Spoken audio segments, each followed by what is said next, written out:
afternoon. This is Blake Hull with Knowledge Infusion. And again, as today's moderator for this webinar, I'd like to thank you for joining us. Today, Knowledge Infusion co-founders Jason Averbook, Chief Executive Officer, and Heidi Spirgi, President, will discuss the top takeaways from this year, highlight some short-term and long-term call to actions for HR leaders to be prepared for 2012. A few things before we get started. Today's program is presented via integrated computer-based audio. If you have any problems with the audio, please chat into the screen and we'll assist you. The backup number for the event is posted here on the screen. You may want to jot that number down in case you do experience any issues with your audio. One of the most common questions we get is, can we get a copy of the slides? And the answer is yes. You will get an email with instructions on how to download both the slides and a replay after today's presentation. Slide, please. Next slide, please.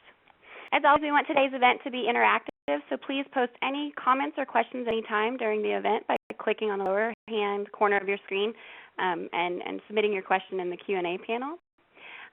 We're doing something new today, and any questions addressed in today's discussion, you leave a Knowledge Infusion t-shirt, and we have a picture of the t-shirt right here. We'll be monitoring the Q&A panel throughout today's discussion, and you can also follow our discussion on Twitter at #KI2011. Before getting started and before introducing some of today's presenters, I'd like to take a minute to update you on what's new from Knowledge Infusion. We encourage you to go to the following link and take a few minutes to fill our 5th annual Talent Management Survey with Human Resource Executive Magazine. So far, we have about 500 respondents, and all respondents will get a complimentary copy of the survey results in the new year. Throughout the month of December, we invite you to utilize your excess 2011 funds and get value throughout 2012 and beyond by utilizing the KI On Demand service. And by the end of the year, you'll receive 15 months for the price of 12. And if you have an opportunity to jot down those links, just please contact info@knowledgeinfusion.com for more information. And with no further ado, at this time, I would like to introduce today's presenters. I have Jason Averbook, Knowledge Infusion CEO, on the line. Hey, Jason. Thanks. Hey, Blake. How are you? I'm good. Thanks for joining us. Hey, thank you. And I have Heidi Spirgi, Knowledge Infusion President, on the line. Heidi. Hi, Blake. How you doing? I'm great. Thank you guys so much for joining us. With no further ado, I'm going to hand it over to Jason. Great. Thanks, Blake. So to get started, once again, we'll go through the typical mandatory slide about Knowledge Infusion. Once again, most people on the line know about us, but it's to me, our customers and prospects, how many of them that don't know what we do in totality. Think about Knowledge Infusion and the organization that we are and the organization that we've built. We really started the organization around helping organizations develop strategies, helping organizations understand how to drive their strategy forward, how to make how to make vendor selections in the space today. As we've grown the organization, we've continued to focus on how to help organizations deploy those technologies and those strategies to make sure that they're actually meeting the outcomes that they're trying to achieve. So we're going to talk a lot about that today, and as you can see on this slide, the work we do ranges from everything from helping develop strategies to the technical configuration of various human capital management solutions in the marketplace. So wide range of services. And Blake, as you mentioned, and thank you for mentioning it earlier, KI On Demand, which is truly the largest consulting as a service model in the human capital management technology space, is something that we're really proud of. We have 100 organizations that take advantage of that on an inquiry basis. We're having a consultant on site with them full time, but being able to ask questions and get advice about the marketplace and get advice around how to do things at a time. So really excited about the range of services, really excited about how we finished up 2011. And what we want to do with you today is talk about what we've heard in 2011. So what our customers have been talking about, the questions that they've asked, the 300 inquiries we've received via KI On Demand, and talk about 2012 and what are those call to actions that you need to be thinking about as you move into 2012. Now, a couple things Blake mentioned up front that I just want to make sure that we address. First of all, please ask questions. And whether you ask questions on the Q&A tab, which some of you have started, or when you go to Twitter and go to follow #KI2011, #KI2011, if your question is used, you will get a Knowledge Infusion t-shirt. So please ask your question. Second thing is, throughout the event, please jump in with your questions. Besides the polling that we're going to be doing, every question that you ask will get answered either publicly or privately, throughout the event. So we blocked 90 minutes for this event on purpose to make it could be interactive. Please, please, please jump in with questions, comments, concerns, argue with Heidi and I. This is a town hall discussion. Town hall discussion, not us discussing with you. So would love to get your feedback throughout. For the tweet stream, I just have to call you out for jumping in. Scott, thanks for being out there from Tegra. Craig Cargill, great to have you on as well as some others. So we'll call out as we go through here. So let's talk about the agenda. We're going to talk about. We're going to talk about what elephant in the room. Who is that elephant? Who is that elephant? Ola killed the HR star. What does that mean? Who's your landlord? Has your HR technology had a health check lately? Data. The other side of the equation. What does that mean? Get your head of clouds. What clouds? Any other stuff. And then once again, Q&A. So we'll make sure that we ask that as well. Throughout, I love that there's great interaction. And sorry, I laughed there, Heidi. One of the questions that came in is, is the T-shirt cotton count? So for those of you that ask these funny questions, sorry that sometimes I'll laugh out loud. Heidi, do you know if the T-shirt's cotton? A T-shirt is 100% cotton, so I think Benjamin will definitely get a T-shirt just jumping in there with the first question. Exactly. Thanks, Benjamin. And being from Minneapolis, you may want the long sleeve version. Okay. So Heidi, first takeaway that we talked about is what about the elephant in the room? And we see on this graphic an interesting picture of an elephant. So I'll turn it over to you. Thank you, Jason, and thanks everyone for joining. One of the things to me, when I think about 2011, that jumps out at me, and one of the big learnings, Knowledge Infusion as well as for many of our customers, is that there is a huge, huge elephant sitting in the boardroom of most organizations, and that elephant is not addressed often enough. And what that fundamental, what's not being asked enough, nearly often enough, is really what is the purpose function of HR. When we talk with our customers, we spend a lot of time talking about things such as social media, mobility, collaboration, leveraging new forms of talent management technologies. But ultimately, in order to address what is the future of these technologies in most organizations, a bigger question needs to be asked and answered, and that is, what does HR want to become? What is its purpose? What's its reason for existence? How does it want to measure itself? What does it want to be accountable for? What does it want to impact in the business? And what does it want to be seen as by the rest of the business? And those fundamental questions that I would say are unfortunately not addressed at the right level with the right level of frequency. We're seeing organizations struggle in trying to develop very specific strategies around HR technology, trying to push a rock uphill. Things are in areas such as social collaboration, such as mobile, such as, I would say, bleeding edge talent management, without getting to kind of the root cause of some of the resistance in the organization. So one of the things that we see in the customers that we work with is that there's really, I would say, describe it as a fundamental accountability gap in most businesses today. Business very, very different than it was 10, even 5 years ago. We see very, very different workforce. We see a workforce which is global, which is mobile, which values very diverse things, multi-generational. It's technically savvy. It's a very, very different organization in terms of the people, both inside and outside of the organization, that business is catering to. We see that C-suite's expectations are very different. We see that they're expecting HR to be very proactive, or HR, I would say any function for that matter, to be very proactive, to be very data-driven, to be very technology-savvy, also to be very targeted, so very specific in what you're going after. What are those very specific business measures that you want to try to move the needle on, as opposed to the peanut butter approach, trying to be all things to all people. We also see businesses evolve business models evolving. Business models such as how do we actually get work done? How are we going to leverage offshore talent? How are we going to fulfill demand in a more on-demand basis? The blurring of lines between public and private models.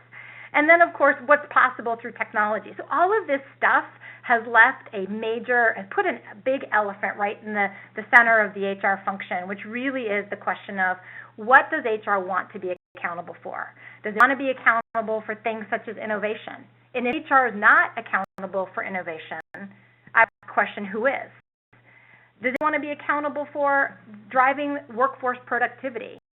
Productivity is one of those things similar to employee engagement, which if no one measuring it, no one taking accountability for it, no one looking at what are the levers that we have in the organization and at our disposal to drive productivity, to drive innovation, no one's going to do it. It can't be led by IT. We can say IT is an enabler of innovation and productivity through enabling technologies. Because technology is only one part of it. It's actually a much more complex set of things which need to be put into place in order to really drive innovation and productivity. I'd argue collaboration as well. Collaboration is just, I would say, a big gaping hole in most organizations in terms of who's accountable for it. So when we work with our customers on helping them develop their HR technology strategy, it begs the question of a much bigger question, which is what HR want to be when it grows up. Heidi, just real quick, when you actually take a look at this elephant in the room, and we're going to talk later about the SAP SuccessFactors acquisition and things like that. We're going to talk a lot about data. What's the HR department truly just wants to be transactional. Should be worried about these other things? What do you recommend to people? Do they go for another job because their their functions were going to be strategic? What are you saying? Are you saying that it's just necessary to make sure you know what your HR function is before you go down any technology path? So I think there's two parts to that answer. I think the first part is a truly strategic driver or leader from HR technology perspective should be asking these questions. We've seen in many of our customers, HR technology actually out in front and an HR technologist playing the lead in forcing HR to ask some tough questions. So because HR technology is kind of that owl and has that 360 view, and also tends to be very connected in terms of what's possible from a technology perspective, I think that you should be part of your agenda to ask these questions. I think the second part of the answer is, if HR doesn't ask these questions, and if it doesn't think and rethink what its mission and its agenda is, it's going to be outsourced. I don't think we've worked with a single CEO in the last 24 months who has been clear of the opinion either HR redefines its agenda and its mission, or we're simply going to find a leaner outsourced model to deliver the services. I think the other thing is, wouldn't you agree there's always just going to be HR functions that are more transactional in nature? The whole promise of outsourcing and, we're going to be outsourced, that's been a threat for a long time. It hasn't happened everywhere. Wouldn't you agree that there's just going to be some organizations where it's okay to be transactional and not strategic, and that's fine? I don't think it's okay. I think that organizations who think that will quickly find, the time they get a new leader in place in the C-suite, whether it be a CEO, a COO, a CFO, their job's going to change quickly, and they may not have a job. I don't think I don't think it's any longer an option to say we're a transactional HR function. Even our smallest customers today are saying, we have to find a way to transform within and be more responsive to the business, or we're not going to have jobs, or we'll be outsourced. Awesome. So I know that there's always this whole period of time between, December and the holidays and early in January when people are trying to figure out what do I do besides take vacation. And I know what we tried to do is put together some action items for people. Should we go over to the action items? Perfect. So things. So Jason and I spent a while talking. There's 3 weeks left in the year, and what can you do today? What can you actually walk out of this webinar with and say, what, we're going to carve out 3 to 4 hours in the next 3 weeks and try to make a difference and operate a bit differently. So the first thing that I would challenge you all to do is to start the dialogue. If you haven't already, or if these questions aren't being asked in terms of who owns innovation, who's responsible for workforce productivity, who owns collaboration in your business, start asking them.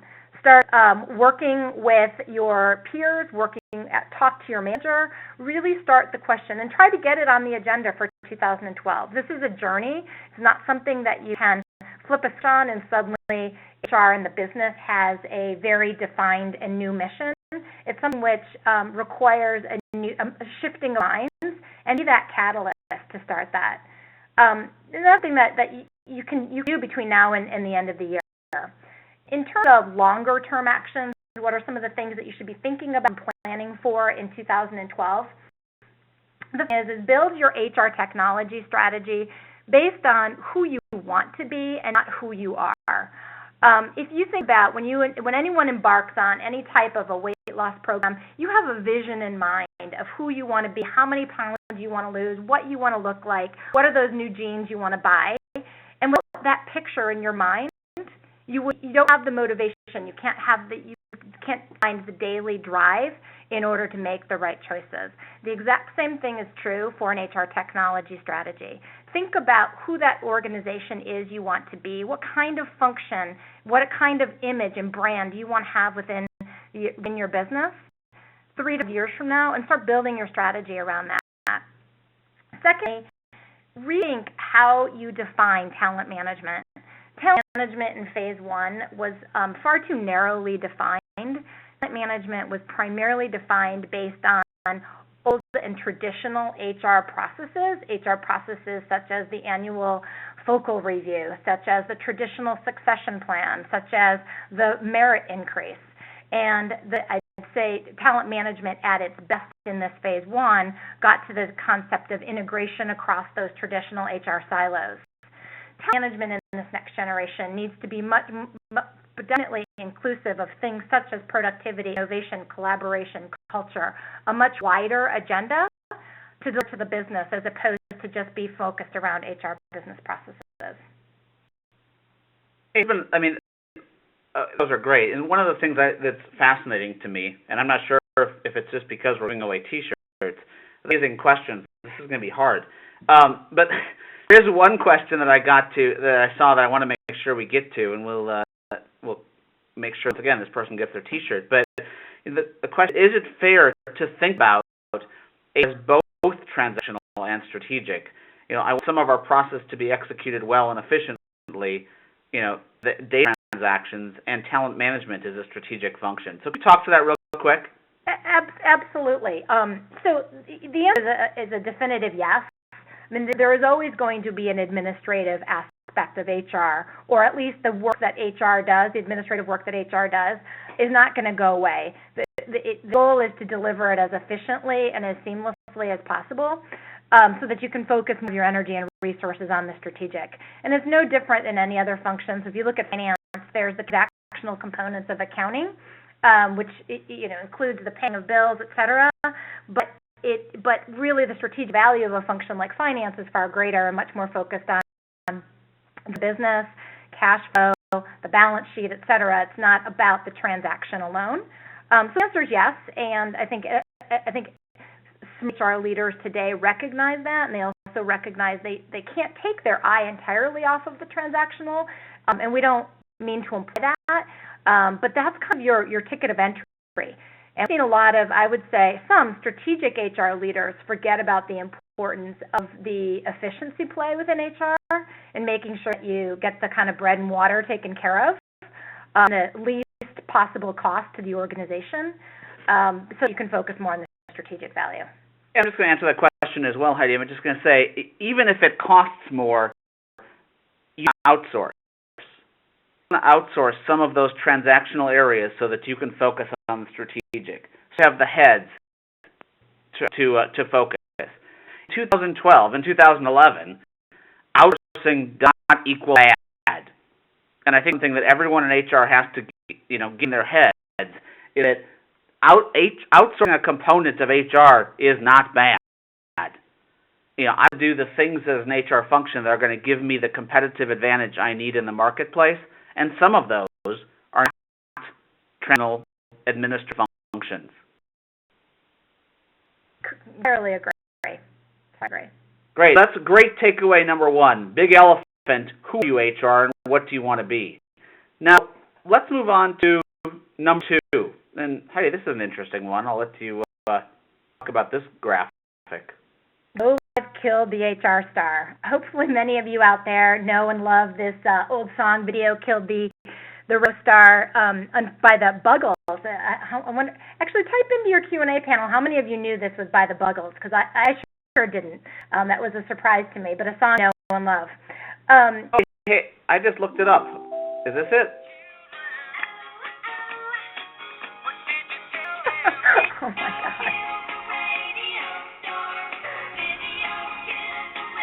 Nice.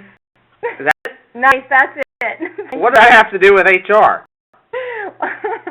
Hey, a lot of people knew it. I love it. We've got Stephanie and Jim and Josh, all who knew it was the Buggles. Way to go. What does that have to do with HR? And actually, a lot. One of the things that we see, unfortunately, on too regular of a basis is very, very smart, committed, and passionate HR technology leaders fail when it comes to implementing technology. And they fail for a number of reasons. I think that one of the things that the primary gotcha when it comes to implementing technology that time and again we see organizations struggle with is they define success by go live. So how many of you on the line have looked at dates, the big date, the go live date, and then you've thrown a big party after going live, and you flip the switch and you're live and you start measuring whether or not how many people within the first 12 hours have logged onto the system, et cetera, with far too little focus really on what are we really trying to drive from a business perspective? What are those crisp and clear outcomes? And how are we going to ensure that at every step of the way, through the deployment of the solution, notice I say deployment of a solution or execution of strategy, not implementation of a technology, those outcomes are at the center and burned into every person's brain and psyche who's involved in the implementation. So one of the things that we've seen, and this has become, I would say, just a really acute problem over the last 5 years as an industry. We've moved from, I would say, 8 transactional administrative applications to business solutions that are intended not for the HR user, but intended for the workforce. They've taken old implementation models and put them in new technology. So taken old implementation models that revolve around go live, which basically means standing up a tool, and we've taken those and applied them to new technology and new solutions. So the office of the solutions today that we're implementing have shifted from HR to the workforce. We've seen a significant technology shift, and we need it to have a corresponding shift in the way that technology is implemented as we move from on-premise to SaaS. Of HR and IT has to shift, and it has to shift. And one of the beauties of software as a service and the cloud is that HR has much more control and much more ability to really drive business outcomes and deliver what the workforce is looking for through cloud technology. In addition, we're seeing that organizations also are struggling with clearly defining what is it we're trying to accomplish. How are we going to look holistically across the entire HR technology portfolio when we implement an application? It can't be an application-centric deployment model. It has to be a holistic model so that you're looking at the other systems in the HR technology stack. You're looking at how data flows across them, how business processes need to be integrated, where and how you're going to generate your reports and your analytics, and how you're going to build a seamless workforce experience. So even though you may have 4, 5, or 10 systems behind the scenes, you're leveraging new technologies to create as seamless of a user experience as possible. So there's a lot, 2011, a lot of people have bought systems. Would you say most new technologies are still being implemented the old way? With the go live being the key? Yes, absolutely. and it's interesting because, I mean, organizations who work primarily with vendors for their end-to-end implementation, one of the things that we find, and vendors will certainly, admit to this as well, their focus, their entire implementation model is a product-centric implementation model, is to set up the tool. And that's what they're charged with. No one knows those products better than the vendor themselves. But that's really all they are focused on. Same can be said for old school implementation models that are very common amongst a variety of size and shapes of system integrators as well. So we really have seen technology evolve and the audience for HR technology evolve much faster than we've seen the way technology is deployed. Would you agree? I would. I mean, one of the things that we see all the time is that implementations still happen. Well, first, they're even called implementations, which is a mistake. But second of all, they still happen the same way we have up until this point. And what's amazing about that is that we've shifted from the concept of, 9% of the people that used to use these applications are the HR department. Now 99% of the people that use them are the employees. How can implementation even still be close to the same? Yeah.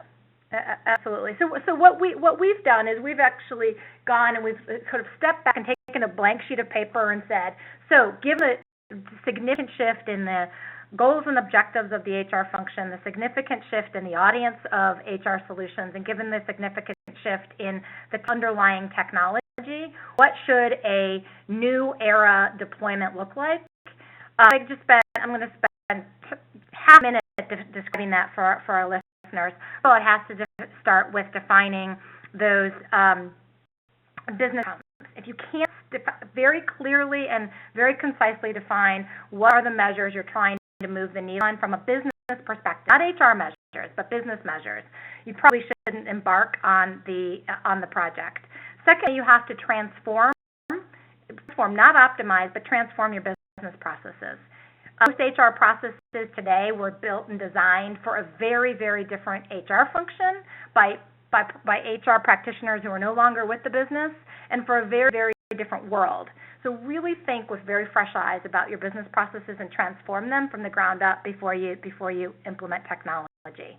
Focus on the workforce, adoption, engagement at both the UI level as well as the change management level. Communication and stakeholder management from day one, from the very, very beginning of a project, through to launch, and then continual change management and calibration on an ongoing basis after launch. And then, of course, measurement. It has to be at the core. A strong measurement strategy has to be at the core of any solid deployment. One of the questions that came in, which, by the way, I love all the questions. I'm shocked at how many of them there are. Just for a T-shirt. I'm hoping that the content is so relevant that that's what's driving the questions, not the free T-shirt. I think it's the T-shirt. It's coming after all. But one of the questions that came in is, how do you think if the vendors say we have 6 weeks and we're live in 6 weeks, how do you change that and change the model so that it's not goals the only thing that matters? That's an awesome question, because it's actually, there's friction in almost every single deployment that we've seen. Vendors are trying to sell speed to go live, and technically speaking, absolutely what they're telling you is true. The question is, if you shift your measurement from go live and your measurement of success from go live to truly being able to drive measurable business outcomes, then the technical go live and the time they're giving you is a bit of a farce.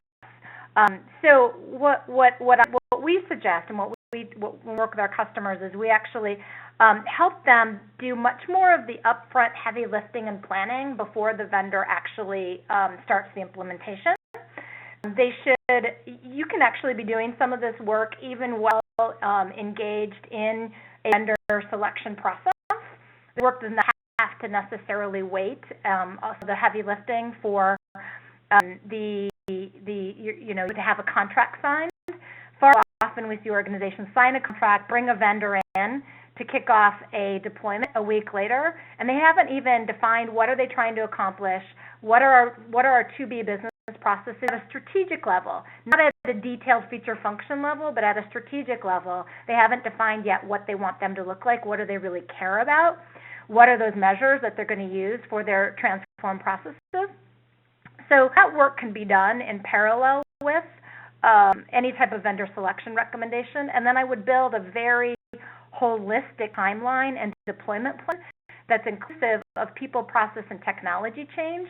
And the technology component, which is what the vendor is going to be talking to you about, is only a piece of it. And the other pieces are much of the harder stuff, which is the content, the process, the stakeholder management, et cetera. That's a great question that I want to get to, and I know we need to keep moving to the action. But the question is, what do you call getting started if it's not an implementation? I'm just going to respond. Lose implementation as a term. What we're doing, let's change it to deploying, is we're doing a strategy. Strategy is made up of process, it's made up of change, people, it's made up of technology. What we as an HR technology community need to do is take the pressure off of our systems, so the systems don't always get blamed for everything. All I do is keep switching systems. Think about deploying strategies and say, the strategy I'm trying to deploy is X. Now to do that, I need these processes, I need these people, I need these technologies, and let's see if our strategy actually works. But it puts so much pressure on implementation and so much pressure on the technology, all we continue to do is say the technology's failed, and we keep switching just to switch. And that's never going to get the industry anywhere. Yeah. Jason, I'm reminded of when you and I worked together at PeopleSoft eons ago. And I mean, one of the things that was always so interesting to me is when a deployment was not successful, the first place to get blamed is the vendor. The second place is IT, and lastly, it's the HR function. In fact, when you really look at what it takes to drive business outcomes with technology, it has to start with HR. It's 99.5% of the time. When an organization does not get the value of investment that they're hoping to get out of any type of HR technology solution, the fault lies within HR. And that's a harsh statement, but that's the go live killed the radio star, the HR star, kill careers. If you put too much focus on the technology and the go live and standing it up, and lose sight of really deploying and executing a strategy. Heidi, based on the questions, people are starting to do some thinking.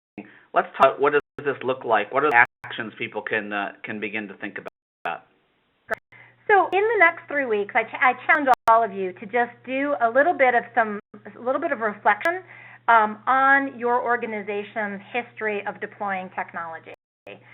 Deployment scorecard. I put 7 dimensions here that I want to ask you each to reflect on and say how successful and how strong has your organization been historically in crisply defining business outcomes, in identifying what's the decisions that you're going to drive out of a solution. What are those employees, managers, and executives? What decisions and information do you want to provide to them in order for them to make better business decisions? Worst experience, was that at the fore? Did you make decisions about simplifying your business processes in favor of a very seamless and easy and simple user experience? Change management, number one area that organizations, you go to any users conference and you listen to all of the customer case studies, and they always have a slide, lessons learned, number one thing, too little time and focus on change management.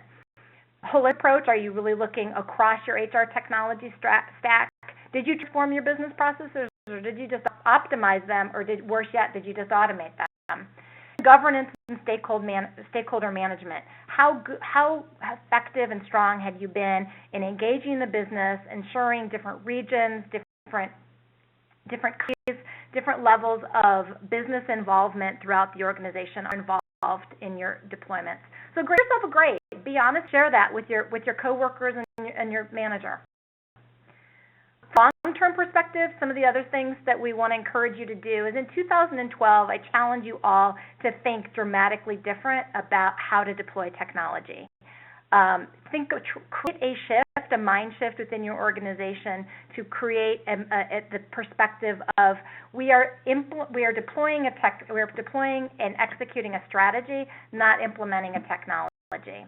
And then lastly, look at your HR process and technology team, or what used to be called HRIS team. Ask yourself, how equipped is that team from a competency perspective to really deploy solutions in this new generation way. It requires a very different skill set. We've seen some questions come up and come in to the Q&A around the competencies of the HR function.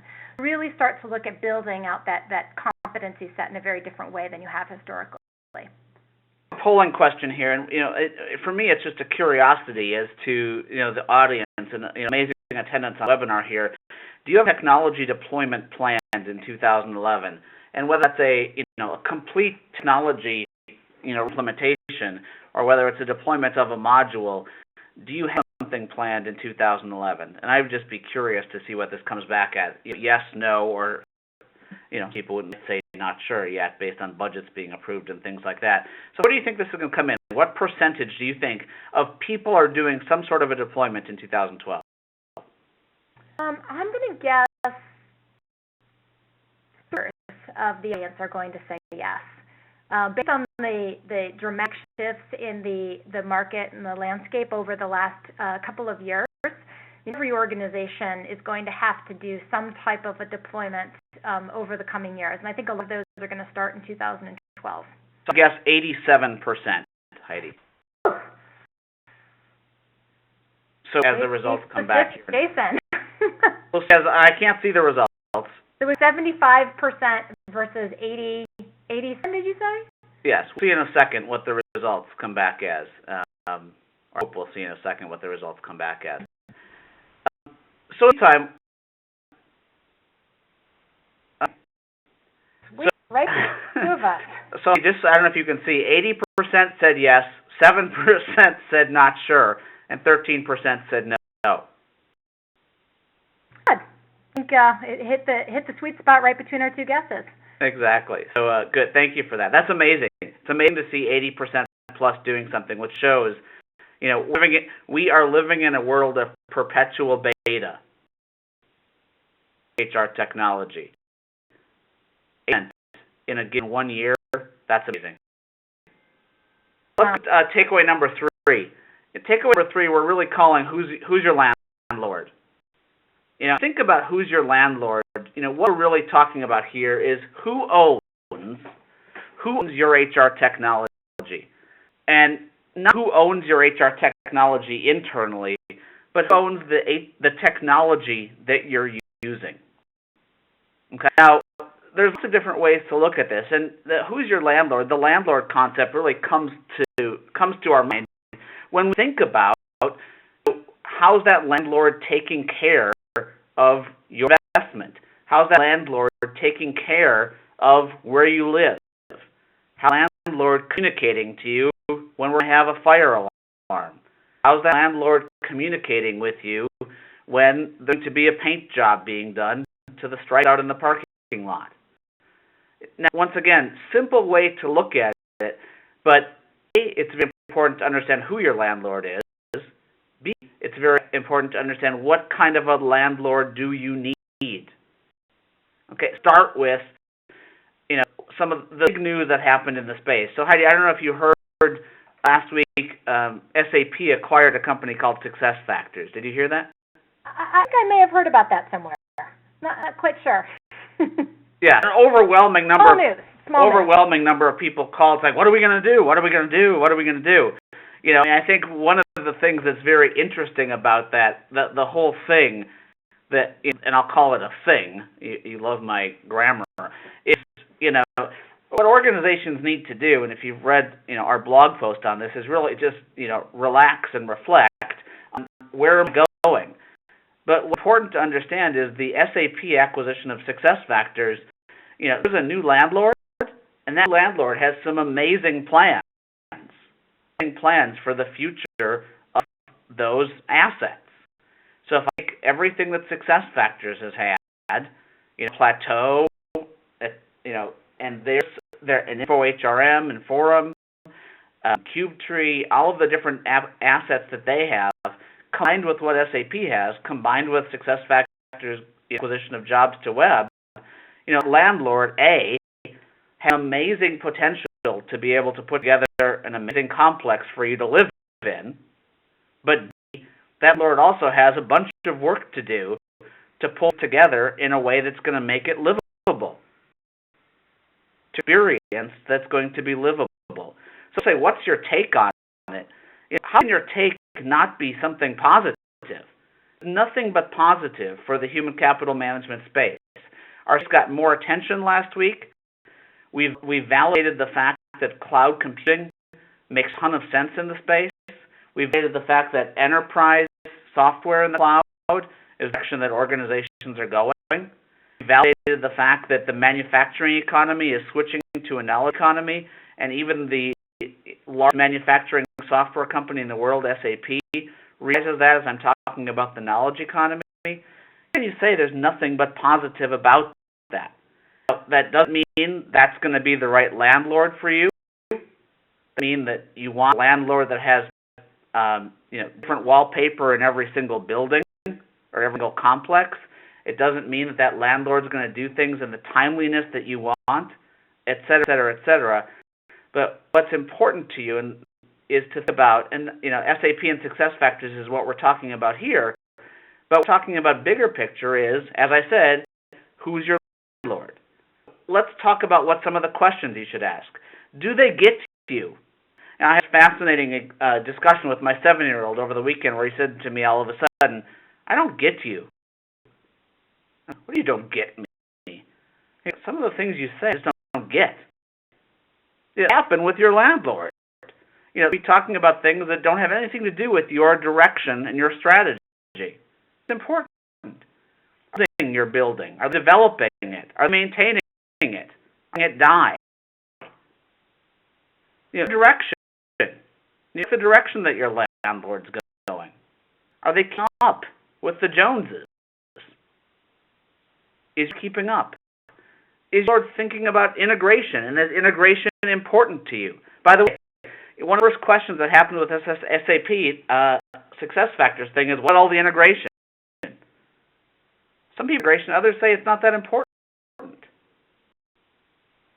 I thinking about process integration or just data integration, and what's most important to me? So as I all this together, what's most important is who's your landlord, what is the overall experience? What overall experience with your landlord, and am I going to be able to live with this landlord based on my organization's business strategy and my HR strategy? There are landlords out there that are slumlords. There are landlords out there that truly are going to be aligned with where you're trying to take your business and HR function. What's it for you to do is to figure out who do you align with. So when people ask that question, what do you think about SAP SuccessFactors? Are they going to be able to pull it off? The answer to the question is yes, they're going to be able to pull it off. That, what's in question, A, and B, you've just a tectonic shift, which we're going to talk about in a few minutes, in the HR technology marketplace, where you have a vendor like Workday who's now the leader in SaaS, human capital management. Now, is that scary or what, that you have a vendor that's only been around for 7 years as the leader? But how fast things are changing, which is why it's so important for you to, quote-unquote, know your landlord. So, what do we recommend you do? Short term, over 3 weeks, take time to know who your landlord is. Is your landlord a company that's really developing the future of human capital? Does your landlord get you? Are communicating with you? Are they to you for briefings? Are you having to reach out to them? Is that what you want?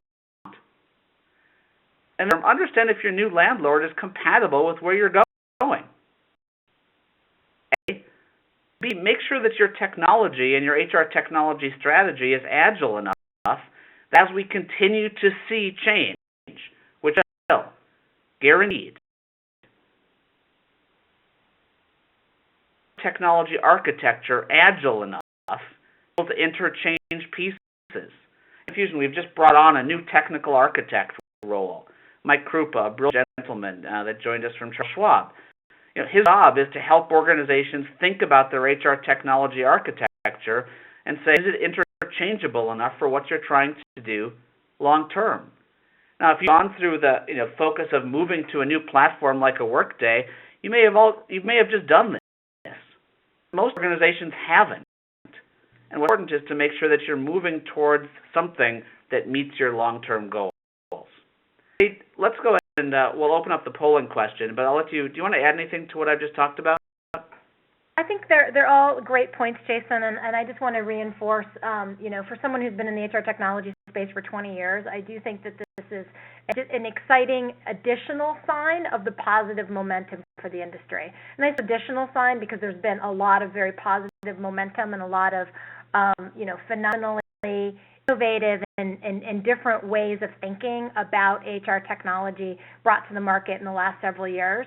But to see a behemoth such as SAP make a move such as this, I think it's just a great indicator of how human capital is becoming at the center, as well as the cloud, at the center of the way businesses operate today.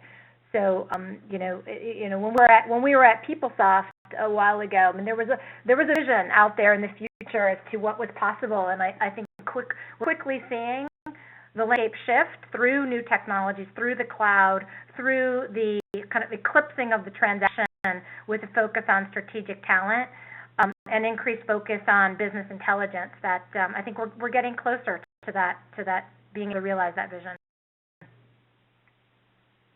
So let's see, Heidi, do we have some polling results here? Did you get a new landlord? What do you think? Yes, no, or not sure? What do you think that's going to come out as? Oh, I'm going to say 50% yes. No, 1/3 yes. 1/3 yes to get a new landlord. I'll say 60% yes. 0. Hopefully we'll see the results in a second here. There's a few questions that have come in that wow, very good. 35% yes, 63% no, 1% not sure. So once again, very important to keep in mind, and as you go forward, where are they coming through? There's a few questions I want to get to that I think are really important. First of all, what if your landlord doesn't match up with where you're going? Then what? Heidi, you want to take one while I try to sift through some more of these questions? Yeah, absolutely. So first of all, it would challenge. I think that it's really hard, and a lot of people, companies don't know where their landlord's going.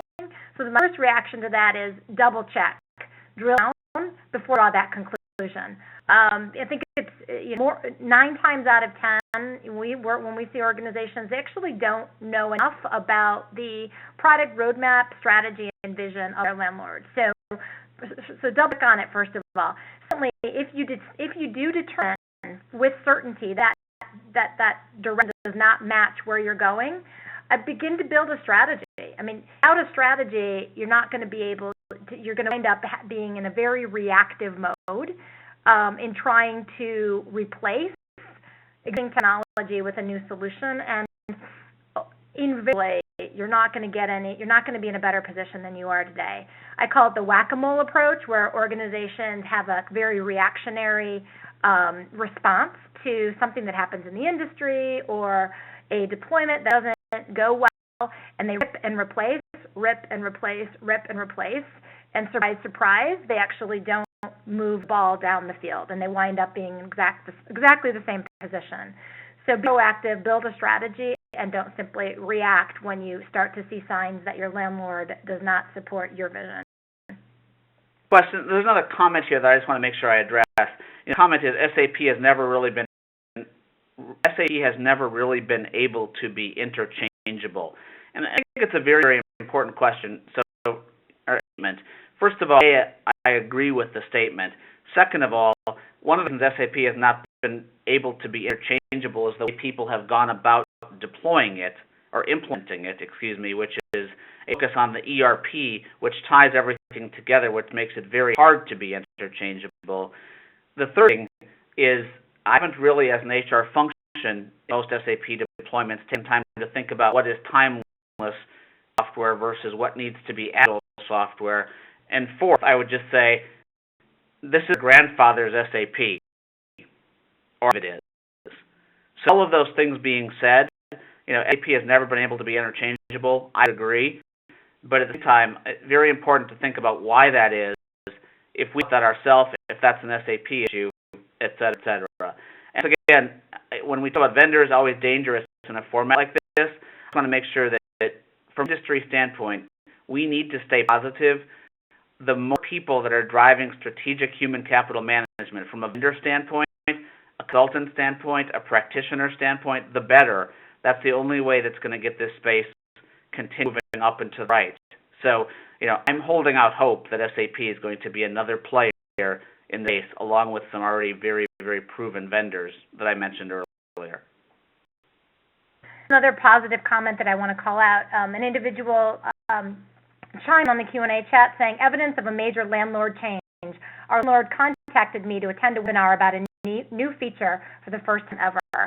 I think that's just a great indicator of vendors starting to really understand that they have to keep pace and help their customers keep pace with the change of the HR function and the change of business in business. None of the positive byproducts of clear SaaS business model is that you can't. It's not a one and done business model. It's we have to continue to prove value and evolve with our customers and ensure that our customers evolve. And really, deploy technology and use technology in that never-ending beta approach so that they're always expanding and being responsive to the business and not just getting stuck in an old release or an old version. Now, great. Thanks very much. So let's move to takeaway number 4, just because we're, from a time standpoint, we'll run out of time if we don't. Really quick, has your HR technology had a health check lately? What Heidi said, you don't go live and you're done. Most organizations don't use what they own. So one of the things that we have seen in 2011 and highly encourage in 2012 is very important that you go ahead and study what is the value of your investment. What paying in HR technology today, are you getting value? Yes or no? And that has to be something that aligns to the business. And the question then leads to what makes sense to in-house, what makes sense to out-house. A component of this, every organization, for the most part, that's over 1,000 employees in the world will go through some re-implementation of technology in the next 3 years. Every organization over 1,000 employees will go through some re-implementation in the next 3 years. What's really important to understand is re-implementation does not equal bad. Well, that's going to be a re-implementation. That's not an upgrade. I can do that. That's a re-implementation. Guys, the world has changed. The technology that was developed back when we first implemented this, not the world we live in today. The users that we were focusing on are not the users today. The processes we're trying and the problems we're trying to solve are not the problems of today. Therefore, we have to re-implement. Technology health check. Are you leveraging what you own? Are you getting the most value of what you own? Are you going back to your landlord and saying, what do you have? Have your processes outgrown their clothes? I look at my kids. They go through their clothes every 6 to 9 months. Why? They're growing. You as a business are growing. There's no way you can keep your same processes and this growing. You're continuing to innovate. You're continuing to grow. One of the I said, I had a great webinar experience last week. I was able to present with Ray Wang and Naomi Bloom. One of the things we talked about was this whole concept of rip and replace. Get away from rip and replace. Replace means I'm just replacing it with what I already have. Let's get to rip and create. Rip and create. Create the future human capital management strategy and platform. And I'll just say to this is strategy is not a Gantt chart. If your HR technology strategy has a bunch of system requests on it and system enhancement requests, that's not an HR technology strategy. So what should you do? Short-term, know what you have. It's amazing how many organizations that we start working with or that call KI on demand and say, I'll get back to you on what modules we actually own. In the next, just take time to figure out what you own and how much overlap there is. And then term, make sure you have a governance council that's responsible for all process and technology, not silos. Make you go through an HR technology refresh in 2012 and prepare for the implementation that's coming. If you prepare in 2012, you're going to be ready in 2013. If you prepare in 2012, you're not going to be ready in 2013. Poll, real quick. When was the last time you updated your HR technology strategy? No one question. B, 1 to 2 years. C, 5 years. The PowerPoint's a little bit different than the question, so just answer the question A, B, or C, and we'll go ahead and get to those results in a second. In the meantime, let's on to number 5. 5 is really where we start talking about data. As we get to data, what's very important to understand is that we have more data today at HR function than we have ever had, period. The more that we push out information to people, that we tie people to the kind of owning data, the more data we're going to have. So understand that data. Again, the transactional data that might be an outsourcer or in-house, the interactional data from outside, such as social media streams, Yammer, or other tools out there. How do we combine all of that together? A statement that's really important that I ask you to think about, that we learned in 2011 and continue to learn in 2012, is we have done a better job at integrating our HR systems to finance systems than integrating our HR systems to HR systems. Job at thinking about how I'm going to move my data from HR to payroll. I'm going to move my data from talent acquisition to my core talent data, to my core HR data, to my performance data, to my talent management data. So let's think about how to use data long term. Data without understanding of what the output's going to be is the data.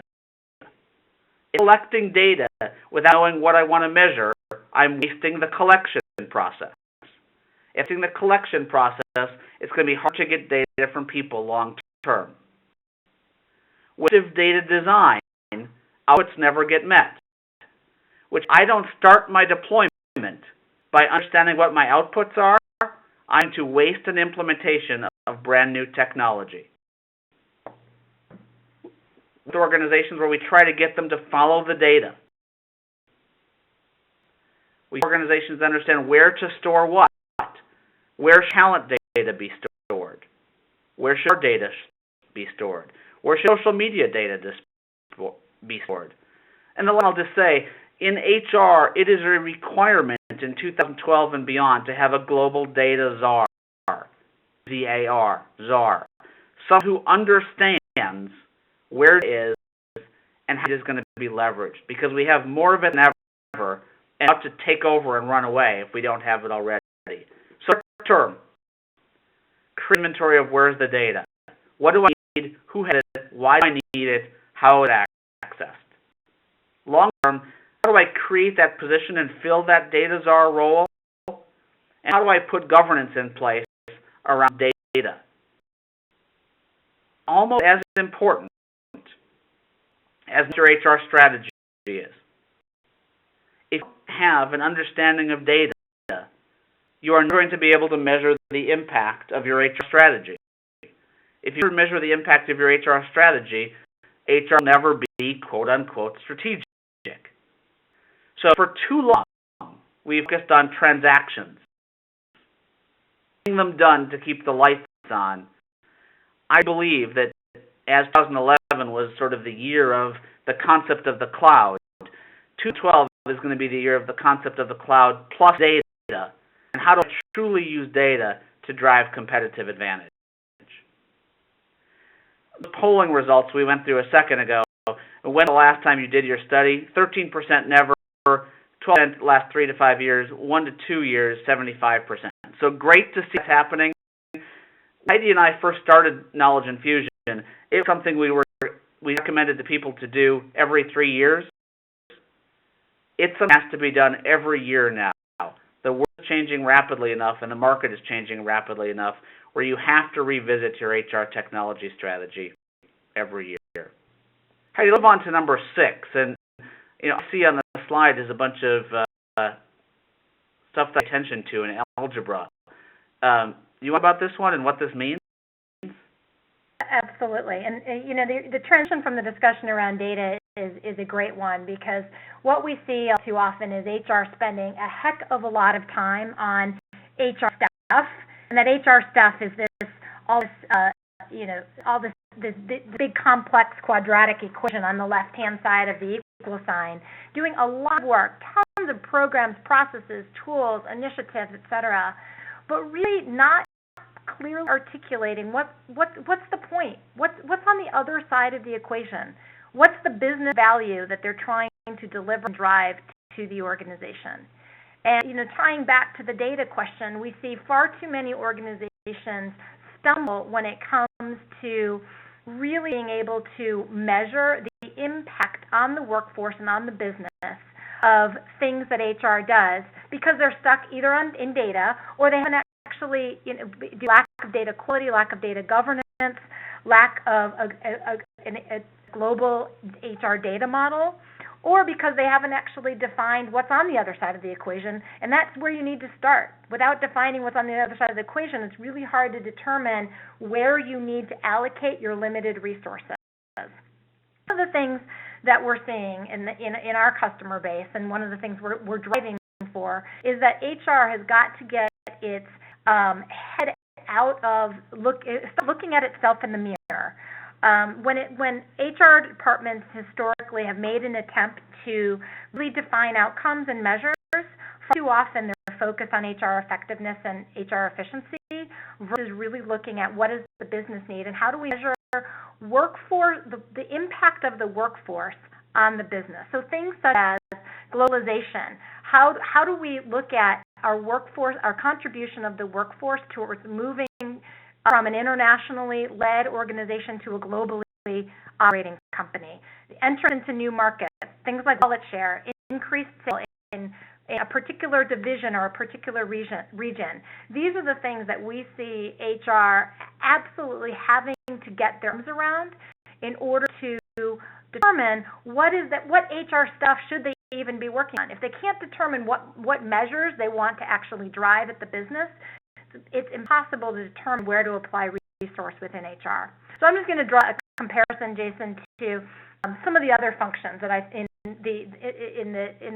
business that are more evolved from this. So imagine for a moment if a manufacturing division measured its effectiveness by things like machine uptime or machine speed or just pure quality, versus really looking at things like throughput, just-in-time delivery. I mean, no manufacturing function would be able to thrive and really understand how effectively they're delivering to their customers and how effectively are managing the supply chain unless they're looking at that end outcome, not just the piece parts that get that outcome.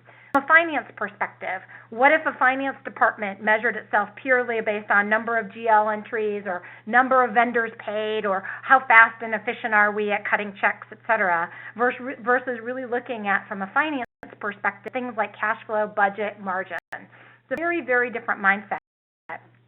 Perspective, something which I think is probably a little bit closer to home for most of you. What if a sales function measured itself based purely on number of calls made or meetings set, proposals written, cost of sale, all important measures, all things that make sense, but they add up to something called sales or bookings, which is ultimately the true measure of impact on the business and what that function needs to be held accountable for. Well, the same thing is true for HR. HR can no longer justify its existence and go to the CEO and say, look, we've reduced time to fill from 57 days to 42 days. Hurrah, aren't we great? That no longer flies in today's world. What HR has to do instead is go to the CEO and say, look, we've reduced time to fill from 57 to 42 days. As such, we've added 2.2 million in sales.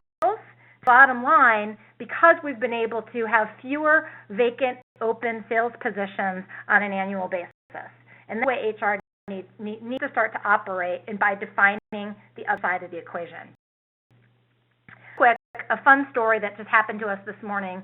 A CHRO of a Fortune 100 customer of ours, one of the largest food companies in the world, was working with one of our consultants today, and told our consultants, point blank that, please don't come back to us with a business case for an HR technology investment that's based on cost savings. It has to be grounded in what are the business drivers and business measures, i.e., what's the other side of the equation for our organization, and how does this initiative enable us to transform our business? Not transform HR, but transform our business. And that's the other side of the equation, getting very crisp and clear on what it is you're going to drive. From a 2011 perspective, some reflections. We've seen a lot of focus on technology, which helps us better measure what we do. We've seen a lot of focus on the underlying data, and we need more of that moving forward. But we've seen far too little focus on what are the new competencies that that's required HR in order to partner with the business to really, number one, define the other side of the equation, and number two, really determine what those measures, combining operational data, sales data, and finance data with people data to really help us understand not what HR is doing, but how the workforce is impacting business performance. So competencies are needed, more focus on what those business metrics are, not HR metrics, and more time spent with the business. So action, so the things that you can do. First of all, get hands on your company's business measures. So understand what your what the different leaders of your different business units are being measured on. Ask for it, demand it. Let people know that the only way that you can deliver value and play a role in the organization is to understand how others are measured. And longer term perspective, make sure you build a measurement strategy and plan. It sounds like a no-brainer, but we see far too little focus in organizations in really crafting a well-thought-out strategy in order for them to evolve over time their capability around measurement. It's not something that's easy. It's a journey. It requires new skills. It requires new roles. One of our recommendations here is build a measurement and planning COE. It's got to be elevated to a high level in the organization. Our recommendation is to have it report directly to the CHRO. There's nothing more important that an HR function can deliver and focus on in 2012 than increasing your capability and your partnership with the business around measurement. Jason? Great, Heidi. That measurement piece is really, really important, and it's going to take us into this next area. Now, one of the things that I've been trying to do is follow some of the questions, which I'm sure you'll do while I'm speaking here, and come up with some great ones. One of the things that's come up is, A, where does the data czar report? B, who's responsible for, the HR technology thing? Our recommendation is, and I said this on a webinar last week, I hope that 2012 is the year that the HRS department is killed. Morbidly. But I mean, it needs to be an organization called HR Process and Technology. HR Process and Technology is where data resides. It's alignment from HR leader to strategy and how that relates from a strategy standpoint aligns.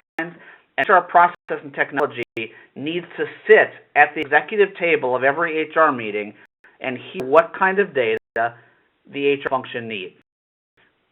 And what happens if AS continues to report to comp and benefits, if HRIS continues to report to an organization, it will get the strategic credibility that it needs to do what it's trying to do. So where it needs to go, that's where it needs to go. it to have its own function, whether it's a center of excellence, it to report to the VP of HR, and VPs of HR have to realize it's no longer a development function, it's a strategic function, and one of those strategic functions that HR leader has at its disposal. Let's take 7, get your head out of the clouds. Now this whole cloud computing thing has exploded over the last couple of years. This is so funny from an interaction standpoint. Someone even submitted a song, which I was, Blake, did you see that? Someone submitted a song.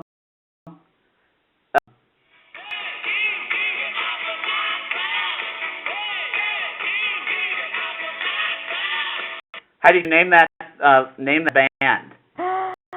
Oh my God. Is that the Rolling Stones? That's the Rolling Stones, yes. And someone actually submitted that and said, how prophetic is it that the Rolling Stones actually knew that cloud was going to be such a huge thing going forward. Now, things that's always interesting about these webinars is you never know the direction they're going to go. Now we've done 2 things that we've both the Buggles and the Rolling Stones on the webinar for the first time ever. But let's talk about cloud. So when we think about cloud computing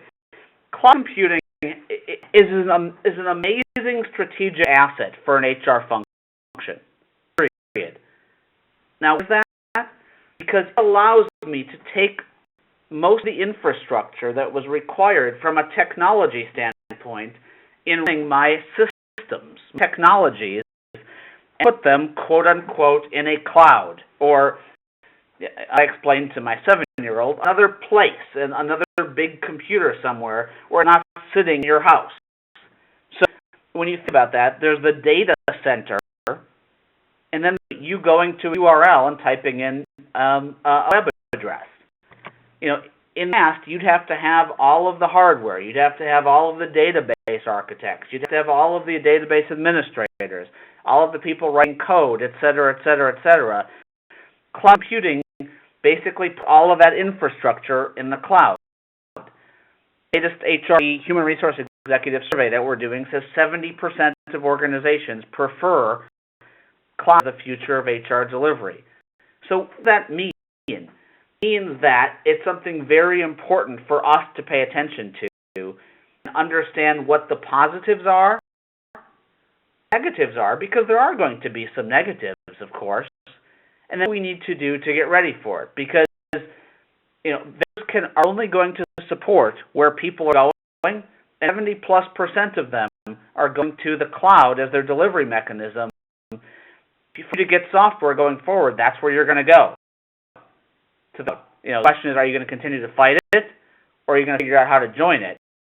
The recommendation would be to figure out how to join it and figure out how to get those other functions that you may not be able to perform through the cloud done some other way. So when you think about the cloud is nothing more than a delivery mechanism. You have a public cloud where you're sharing data, your application. A lot of accessing the same cloud, very tight security, nothing to worry about data bleeding over, et cetera, et cetera.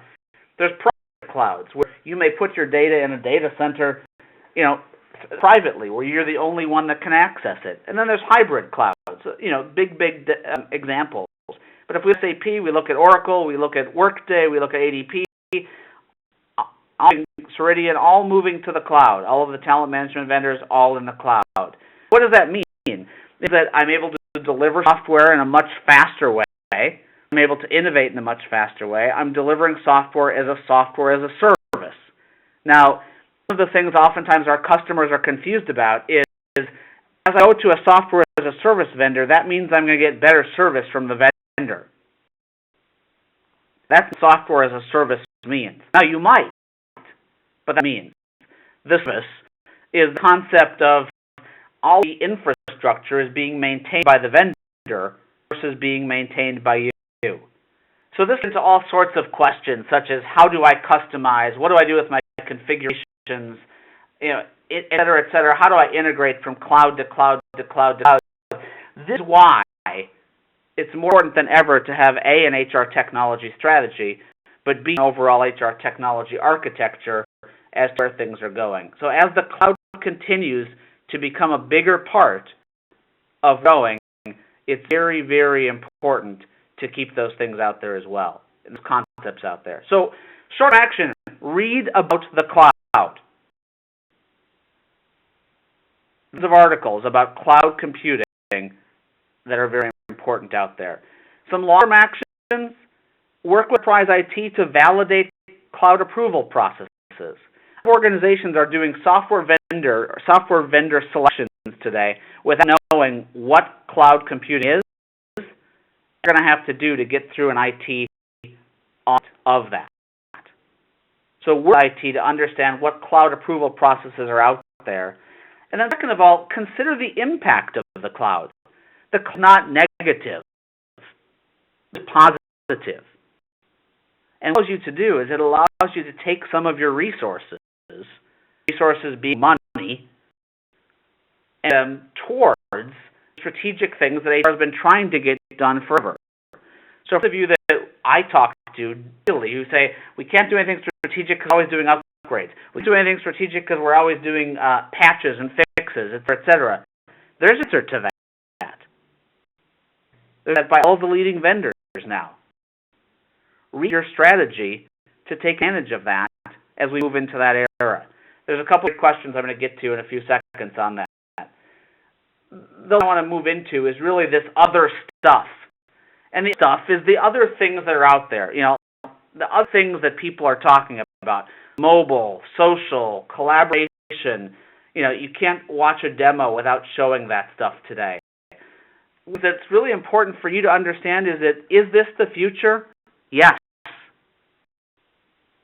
Yes, yes, yes, and yes. We're arguing that it's the future. You know, we're not going to turn back time. The question is, when is it right for your organization? And I'll make the statement that technology without a purpose equals a waste.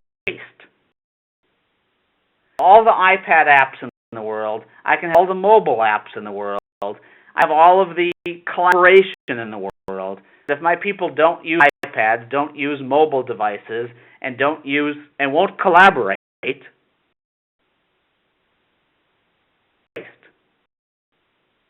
what's really important to understand is that you cannot take your existing HR processes the way it is today and use this other stuff. Okay, that people are going to interact with devices, which is how your processes work. So it's just flip a switch and all of a sudden, all right, here's your iPad app. Take advantage of that. How do I take advantage of the concept that I've got a tablet and I could be using it anywhere? What are the pros and the cons? Once again, let's realize the cons are the 1%, the pros are the 99%. Let's focus on how it's going to help HR be more strategic. How to drive consumerization or the perpetual beta. So that's definitely putting things out there to keep people excited. You're going to say, when's the last time someone was excited about HR technology? First thing we do is say, don't call it HR technology, call it workforce technology. And B is get them excited. Get excited. Get them excited by putting things out there that are going to drive their engagement. The ability to collaborate with people drives engagement. Okay, very important to keep in mind. So when we talk about this other stuff, let's talk about it. First of all, find and become part of the enterprise mobile and collaboration initiatives. What's important to say, and what's important for you to hear, is every organization in the world has a mobile and collaboration initiative going on today. Period. Is a part of it? Yes? No. Over 3 weeks before the holidays, find out where that is. What actions? Add mobile and collaboration to your strategy. Okay? It doesn't mean just, now the vendor has it, I'm going to turn it on. Think about how I do it in a way that's truly going to change the game. That I get people excited about it. And think how I'm going to drive engagement, interaction, and these value-added interactions. So I measure is not how many people have done their performance review, but collaboration helped the organization to perform better. Okay, so just examples, but keep in mind, every organization is doing the other stuff. Every organization is focused on the cloud. It's not your job to wait for IT to come to you. It's our job to take these, own them, and understand the value. Now, what I would love to do is Heidi, turn over to you to see if you've identified a few of the questions that have come up that we want to hit, and I'll go back and look through them as well as we go forward. So the first one that jumped out at me that I think is a really interesting one, and one that, since you talked about the landlords and the slumlords, I'll ask you to respond to. The question is, how to integrate with many landlords?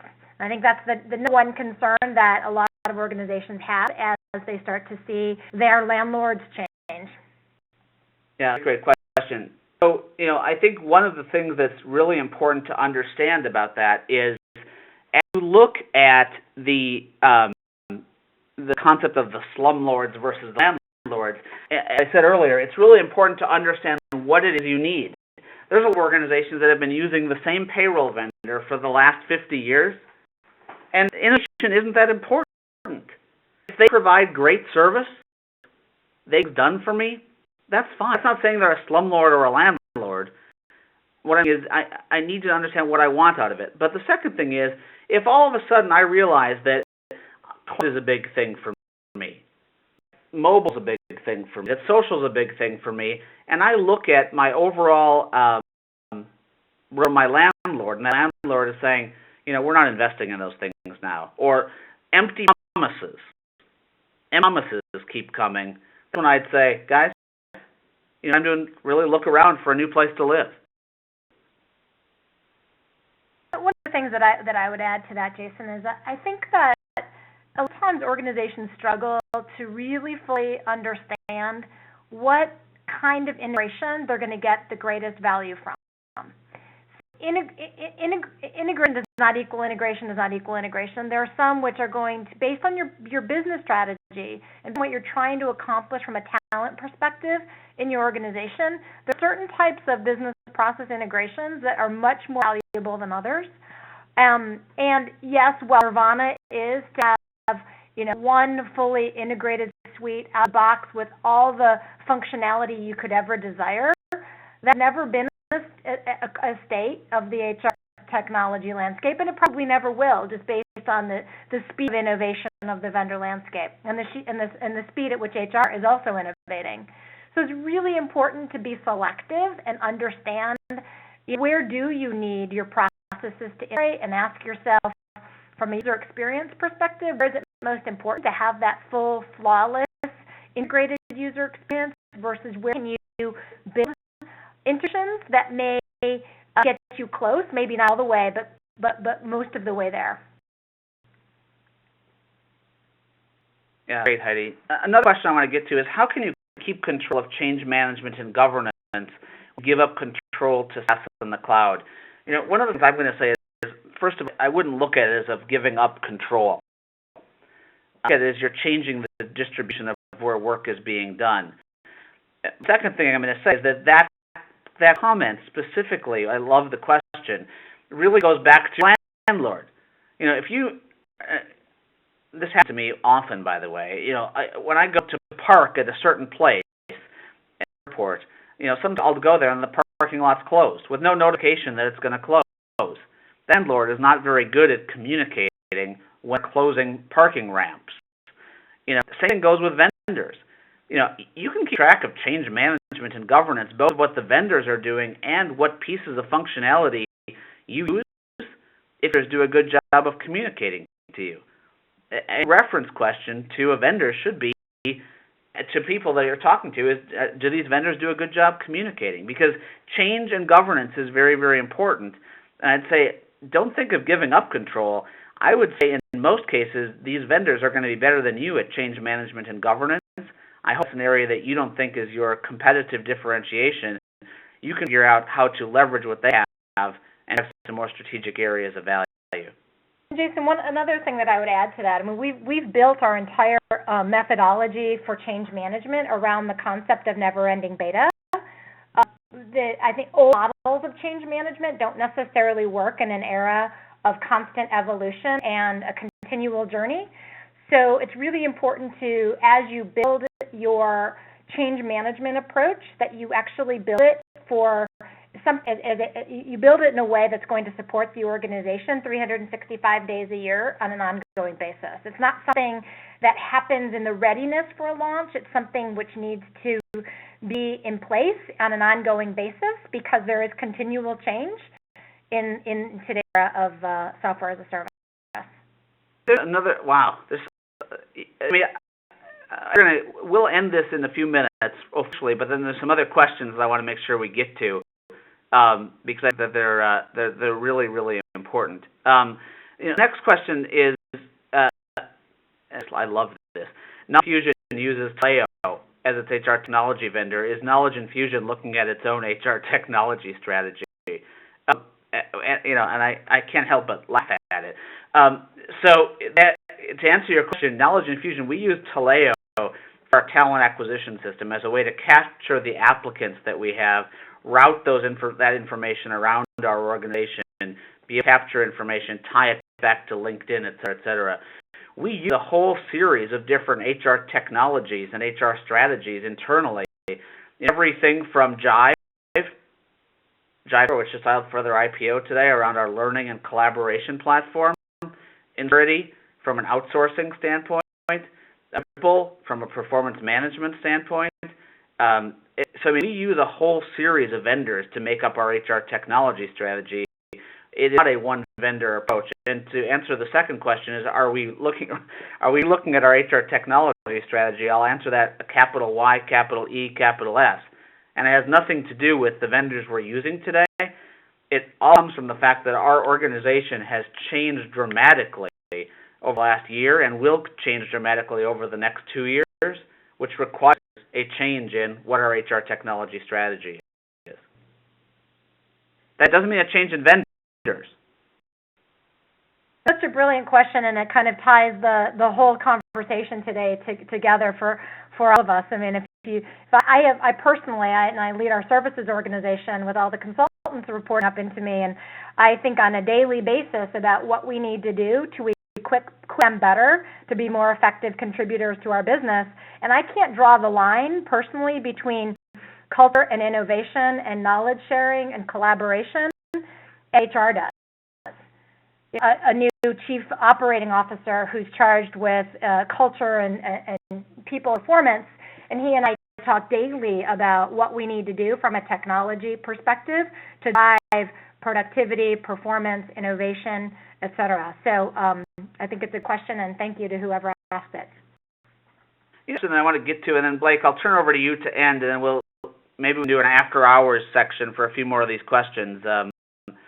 Another question is, how can we encourage our employees to get into today's technology when they don't even know how to turn on a computer?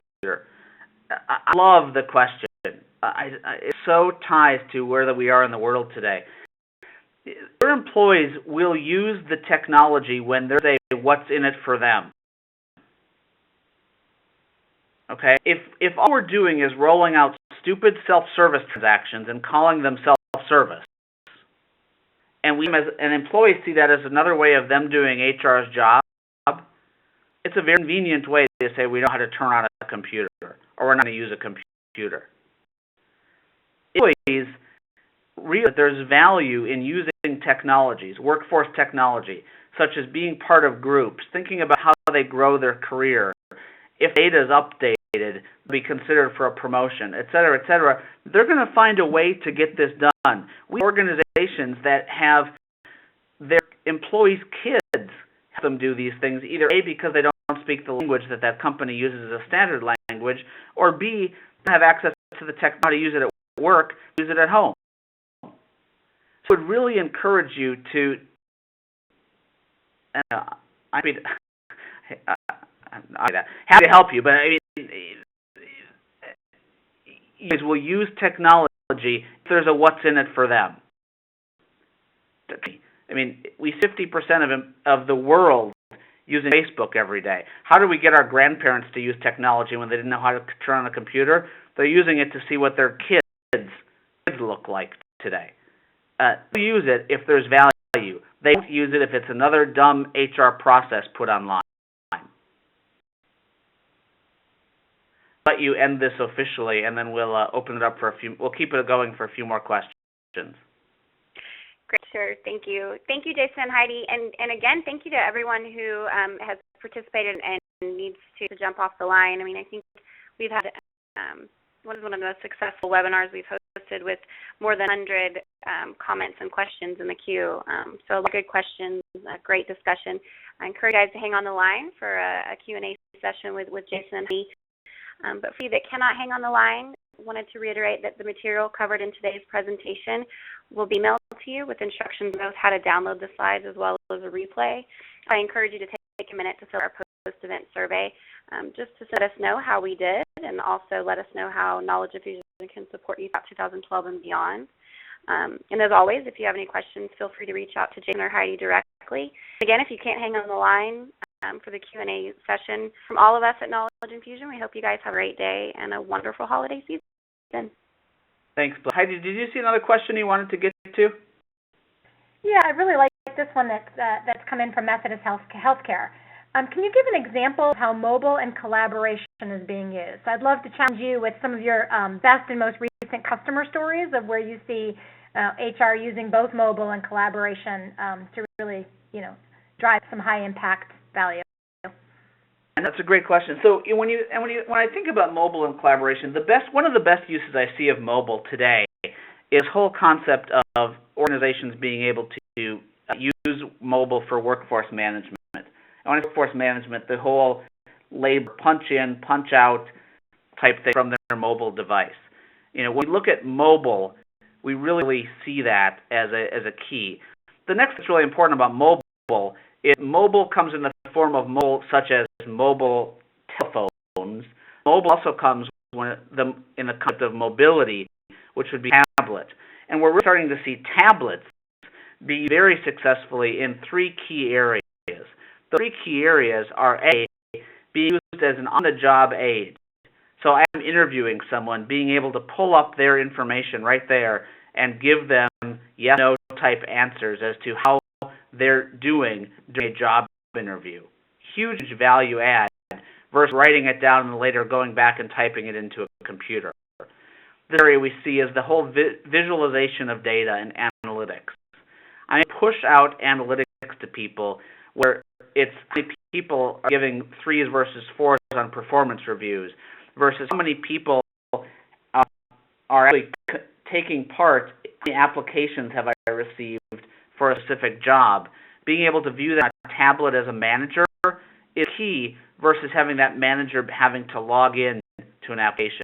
The area where we see mobile is being used is tying it all together and saying that I'm able from one spot, one device, able to access my application data, my talent acquisition data, that is what I meant by application, my core HR data as an employee, plus some collaboration data such as, when we say collaboration, that could be something as simple as being able to pull content from a true 21st century type internet portal to actually talking with people and collaborating with people. So from a collaboration standpoint, the interaction, the best place we see that being used is organizations that are truly thinking differently, and we do a lot of work in developing portal strategies about portal, and how do I use something like my site in SharePoint to update my talent profile and interact with others that have similar skills and competencies from a collaboration standpoint. So, numbers of examples there, but and when we could go on all day, great question there. Follow-up question. Jason, I just want to jump in with one further comment and one further example. And so one of my favorite comments in the Q&A panel throughout this whole discussion is the following. There's not an ROI in, quote, but it's cool.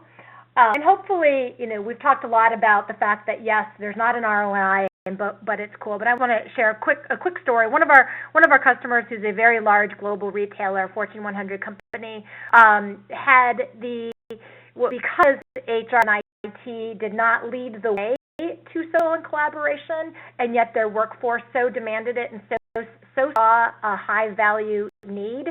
that they actually, outside the four walls of the organization, build a social collaborative and mobile application to enable the store associates to swap schedules. So they're swap schedules to be able to get their shift covered by other associates. There was nothing like that. What they wanted to do is to go onto their mobile devices, post an available shift and get someone else to cover it. If they want to pick up some hours, go out there and look at what's available in, stores in their area to get some extra hours. Built on a grassroots basis outside of the organization, but I just think it's a beautiful illustration of, impact value, and when there's a need, it will be used. Yeah, I think that's great.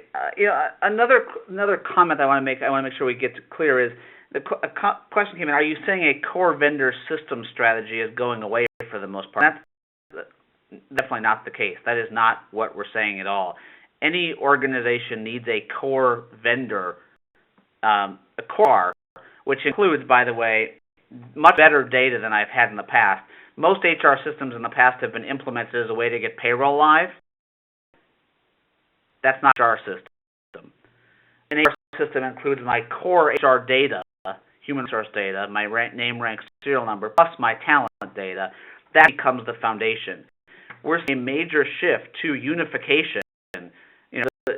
A preferred approach by organizations is how do I bring together my core HR data with my talent data all in a single spot.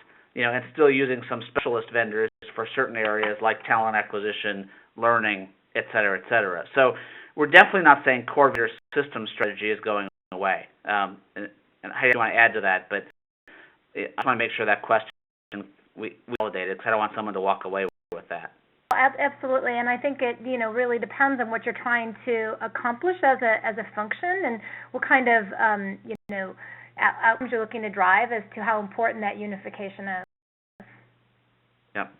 I think the third thread that I see on here that I just want to make sure we call out is this whole I'm going to read through it. Once an organization has achieved the shift from ownership from HR to business, HR can take on a much better fitting role of facilitator than driver. I love that comment. As a result, the business starts arguing with HR over scores and ratings supplied by the business. HR becomes more analytic and data-driven to those business outcomes. The focus goes from implementing a solution to deliver value to the business using its own information and data. I've never seen someone make that statement or summarize that in such a brilliant way. I wanted to call that out. And Heidi, I don't know if you got to read that as well, but I love that concept and the way that was summarized by that individual.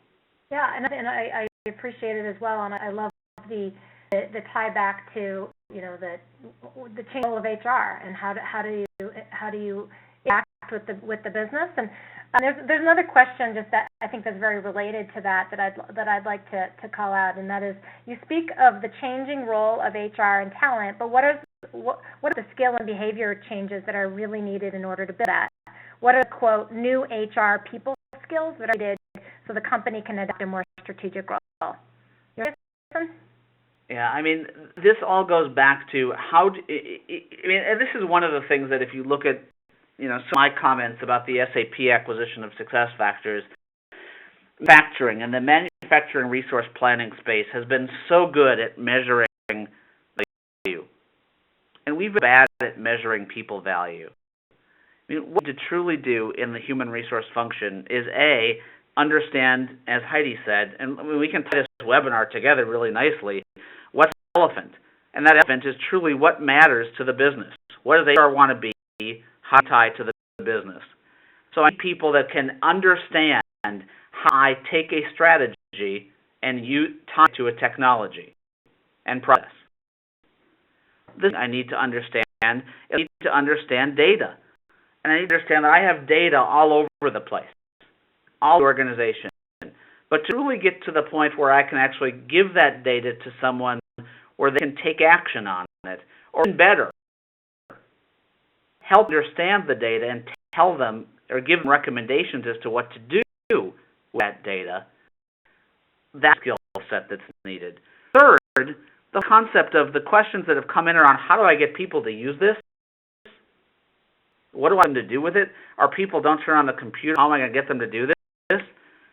That's all marketing. You within the HR function, marketing capability. You have to.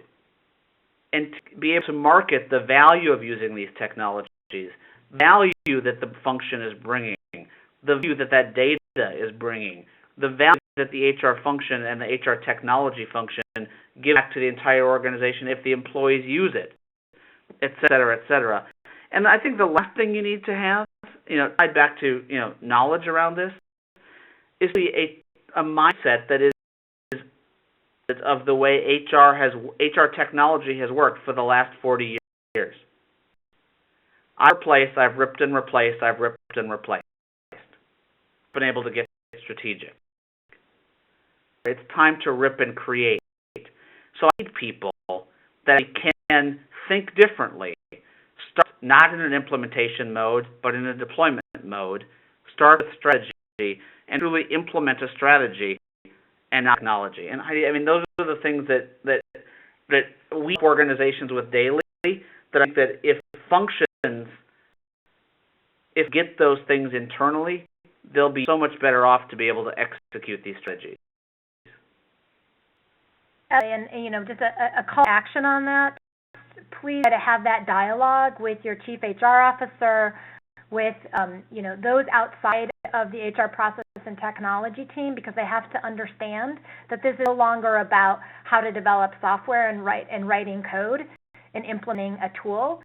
Very, very different skills are needed in order to be successful and drive outcomes through technology.